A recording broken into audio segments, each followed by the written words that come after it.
जय जोहार, नमस्कार। छत्तीसगढ़िया चैनल देख रहे हैं आप। छत्तीसगढ़ की तमाम सभी बड़ी महत्वपूर्ण काम की खबरों की शुरुआत करते हैं आज की पहली बड़ी खबर के साथ।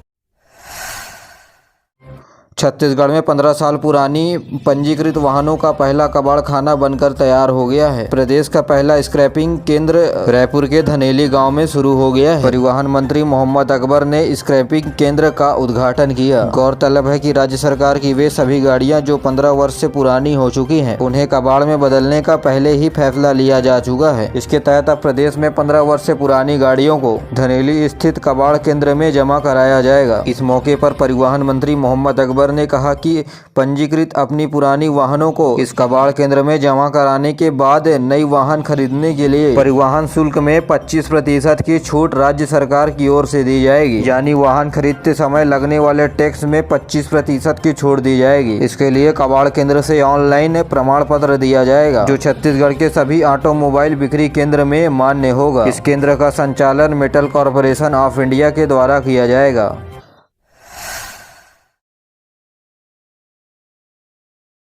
प्रियंका गांधी आ जाएगी छत्तीसगढ़, पंचायती राज सम्मेलन में होगी शामिल, करोड़ों रुपए के विकास कार्यों की देगी सौगात। कांग्रेस के महासचिव प्रियंका गांधी 6 अक्टूबर को छत्तीसगढ़ आ रही है। वे कांकेर के गोविंदपुर स्थित मैदान में नगरीय निकाय एवं पंचायती राज सम्मेलन में होगी शामिल। उनके साथ प्रदेश के मुख्यमंत्री बघेल और तमाम कांग्रेस के बड़े दिग्गज होंगे शामिल। कार्यक्रम में 866 करोड़ रुपए के 518 विकास कार्यों का भूमि पूजन और लोकार्पण किया जाएगा। वहीं विधानसभा चुनाव के पूर्व उत्तर बस्तर इलाके में प्रियंका गांधी की सभा बेहद अहम मानी जा रही है। कार्यक्रम की भव्यता देख लग रहा है कि लाखों की संख्या में शामिल होंगे। नक्सल प्रभावित इलाके में होने वाले सुरक्षा के भी पुख्ता इंतजाम किए गए हैं।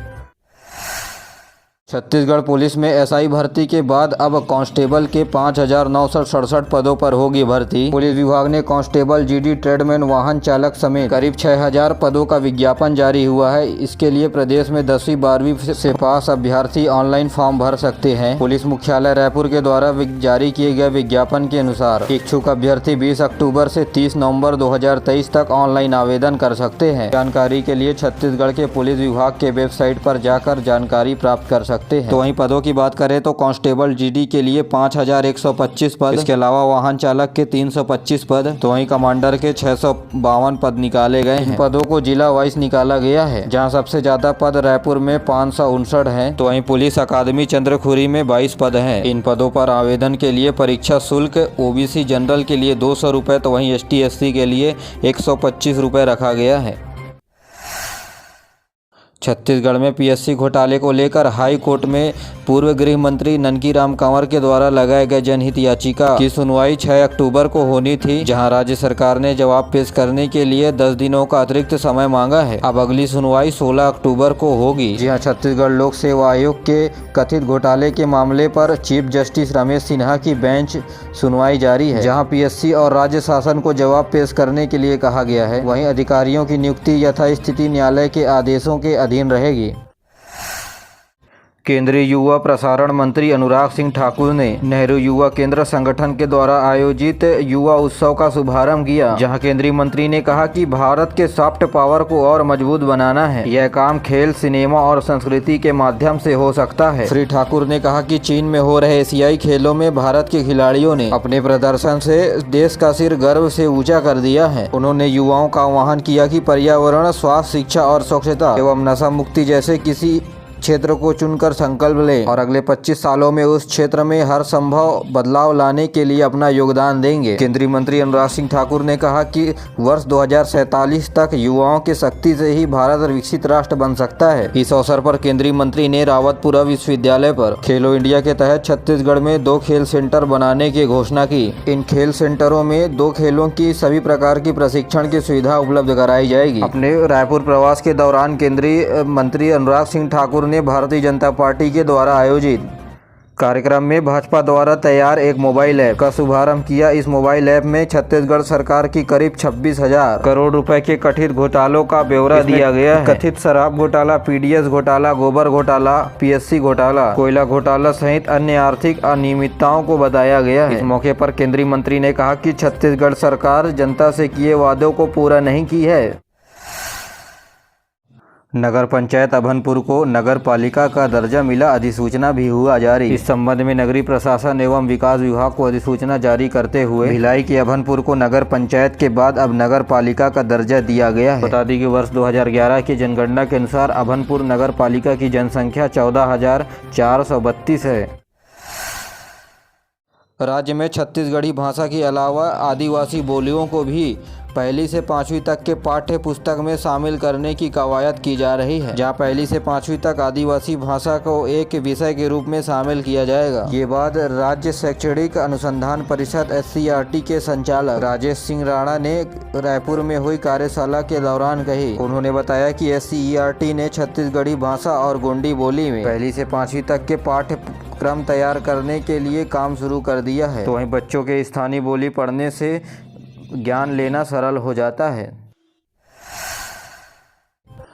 राजधानी रायपुर के आरंग में निलंबित BEO को 10 दिनों के बाद बहाल कर दिया गया, जिसके बाद आरंग की जिम्मेदारी उन्हें दी गई है। अपने नए नए कारनामों से हैरान कर देने वाले स्कूल शिक्षा विभाग में एक नया कारनामा सामने आया है। आरंग के BEO block education officer NP Kurre को निलंबित करने के बाद शिक्षा विभाग ने प्रशासनिक आवश्यकता का हवाला देते हुए निलंबित BEO NP कुर्रे को बहाल कर दिया है। BEO कुर्रे के ऊपर वित्तीय अनियमितता, अधिकार क्षेत्र से बाहर जाकर व्याख्याता का कार्यालय अटैच, स्कूल में अनुपस्थित शिक्षकों को वेतन जैसे गंभीर विषय में दोषी मानते हुए स्कूल शिक्षा विभाग ने तत्काल प्रभाव से निलंबित कर दिया था।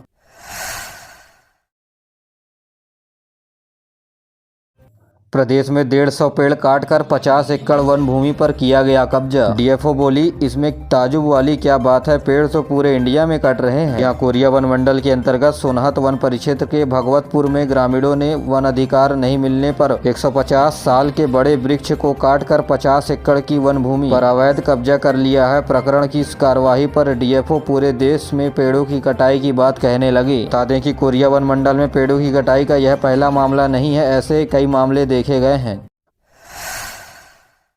छत्तीसगढ़ जनता कांग्रेस जोगी के 3 बड़े नेता सैकड़ों समर्थकों के साथ कांग्रेस में हुए शामिल, और इसी वजह से छत्तीसगढ़ में विधानसभा चुनाव से पहले जोगी की पार्टी को लगा बड़ा झटका। जोगी कांग्रेस के बड़े नेता जनरल सिंह भाटिया, संजीत ठाकुर, गीतांजलि पटेल अपने सैकड़ों कार्यकर्ताओं के साथ कांग्रेस में शामिल हुए। ये तीनों 2018 विधानसभा चुनाव में जोगी कांग्रेस के प्रत्याशी रहे हैं। मुख्यमंत्री TS सिंहदेव और PCC अध्यक्ष दीपक बैज ने सभी को गमछा पहनाकर कांग्रेस में प्रवेश कराया। इस दौरान बड़ी संख्या में कार्यकर्ता भी मौजूद रहे। गलत तरीके से 50 सीटों में प्रत्याशियों के नाम ऐलान कर देने के बाद भारतीय जनता पार्टी में टिकट पर बवाल हो गया है। मचे बवाल पर संगठन ने नाराजगी जाहिर की है। इस मामले को लेकर बीजेपी ने केंद्रित नेतृत्व में बैठक बुलाई है। बैठक में शामिल होने के लिए बीजेपी के प्रदेश अध्यक्ष अरुण साव दिल्ली रवाना हुए हैं। उनके साथ पार्टी के कई बड़े नेता भी रवाना हुए। आपको बता दें कि भारतीय जनता पार्टी की ओर से ऑफिशियल नोटिस प्रत्याशियों को लेकर अभी प्रदेश में जारी नहीं की गई है। यात्रीगण कृपया ध्यान दें, रेल लाइन की मरम्मत कार्य के चलते 35 ट्रेनें हुई रद्द। 7 से 15 अक्टूबर तक प्रभावित होगा परिचालन। रेलवे लाइन के मरम्मत कार्य की वजह से रेलवे ने ट्रेन कैंसिल की है। राजनांदगांव कलमना रेलखंड के बीच तीसरी रेलवे लाइन को आमगांव रेलवे स्टेशन से जोड़ने का काम किया जाएगा, जिसके चलते ट्रेनों का परिचालन प्रभावित होगा। इलेक्ट्रॉनिक इंटरलॉकिंग के काम की वजह से इस दौरान 7 से 14 अक्टूबर तक प्री नॉन इंटरलॉकिंग का काम किया जाएगा, वहीं 11 से 14 अक्टूबर तक नॉन इंटरलॉकिंग का काम किया जाएगा। छत्तीसगढ़ सरकार ने रिटायर्ड DG गिरधारी नायक को राज्य सरकार ने दी बड़ी जिम्मेदारी। जी हां, गिरधारी नायक को मानवाधिकार आयोग का सदस्य नियुक्त किया गया है। 1983 बैच के IPS गिरधारी नायक 30 जून 2019 को DG जेल और होमगार्ड से रिटायर हुए थे। इसके बाद सरकार उन्हें पोस्ट रिटायरमेंट पोस्टिंग देते हुए मानवाधिकार आयोग मेंबर का अपॉइंटमेंट नियुक्त किया। उनका कार्यकाल 16 नवंबर 2022 को समाप्त हो गया था, मगर 9 महीने बाद सरकार उन्हें फिर मानवाधिकार आयोग का सदस्य नियुक्त किया है।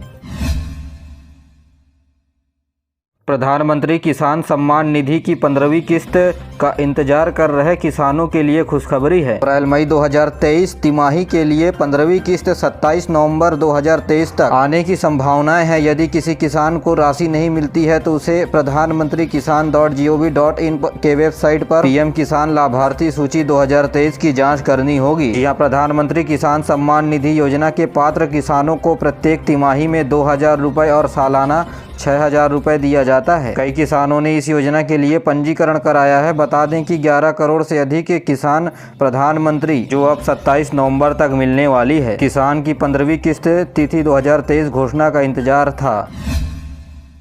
जी हां, प्रदेश में आने वाले विधानसभा चुनाव में किसान वोटरों को साधने के लिए कांग्रेस के मुख्यमंत्री सीएम भूपेश बघेल ने प्रधानमंत्री मोदी को लिखा पत्र और कहा धान बोनस पर प्रतिबंध हटाए केंद्र सरकार। बोनस के अटके हैं 3700 करोड़ रुपए दिलाएं। और सीएम ने कहा है कि किसानों का बोनस की राशि उनका न्यायोचित हक है। 5 साल बीत जाने के बाद 2014-15 और 15-16 में 2 सालों की बोनस राशि के 3700 करोड़ रुपए किसानों को देने के लिए याद आए। कांग्रेस पार्टी अपने कार्यकाल में 36 वादों को छोड़ भारतीय जनता पार्टी के 2013 का वादा याद आ रहा है। केंद्र सरकार ने प्रधानमंत्री उज्ज्वला योजना के लाभार्थियों के लिए के तहत गैसों में मिलने वाले 200 रुपये सब्सिडी को बढ़ाकर 300 रुपये किए जाने को मंजूरी दी है। केंद्रीय मंत्रिमंडल की बैठक के बाद सूचना एवं प्रसारण मंत्री अनुराग सिंह ठाकुर ने बताया कि उज्ज्वला योजना के तहत एलपीजी लाभार्थियों के लिए 100 रुपये सब्सिडी बढ़ा। छत्तीसगढ़ में सीपीआई यानी भारतीय कम्युनिस्ट पार्टी ने प्रत्याशियों की पहली सूची जारी की। इस बार सीपीआई छत्तीसगढ़ के 25 सीटों पर चुनाव लड़ेगी। यहाँ आगामी विधानसभा चुनाव को देखते हुए भारतीय कम्युनिस्ट पार्टी ने 7 प्रत्याशियों के नामों का ऐलान किया है। शेष अन्य सीटों पर उम्मीदवारों के नामों की घोषणा जल्द की जाएगी। यदि 7 सीटों की बात करें तो कोंटा विधानसभा से मनीष कुंजाम, नारायणपुर से फूल सिंह, कोंडागांव से जयप्रकाश नेताम के अलावा चित्रकूट से रामूराम मौर्य, बीजापुर से पी लक्ष्मी नारायण, दंतेवाड़ा से भीमसेन मंडावी तो वहीं केसकाल से दिनेश मरकाम को पार्टी के सीपीआई पार्टी के द्वारा चुनाव लड़ने के लिए टिकट दिया गया है। बता दें कि सीपीआई ने बस्तर के 7 जिलों में 7 प्रत्याशियों के नाम घोषित किए हैं और ये घोषणा जगदलपुर में की गई है। छत्तीसगढ़ सीजीपीएससी के चेयरमैन टामन सिंह सोनवानी के ऊपर घोटाले का आरोप लगने के बाद उन्हें अब सेवा समाप्त करने का आदेश दिया गया है। इनके बदले सीजीपीएससी के कार्यकारिणी चेयरमैन डॉक्टर प्रवीण वर्मा को बनाया गया है। जी हां, आज शाम डॉक्टर प्रवीण वर्मा अध्यक्ष का पदभार ग्रहण करेंगे। सीजीपीएससी के नए अध्यक्ष बेमेतरा निवासी प्रवीण वर्मा पूर्व विधायक स्वर्गीय डॉक्टर चेतन वर्मा के पुत्र हैं। यहाँ टामन सिंह सोनवानी का कार्यकाल खत्म हो जाने के बाद अब डॉक्टर प्रवीण वर्मा को छत्तीसगढ़ लोक सेवा आयोग का चेयरमैन नियुक्त किया गया है।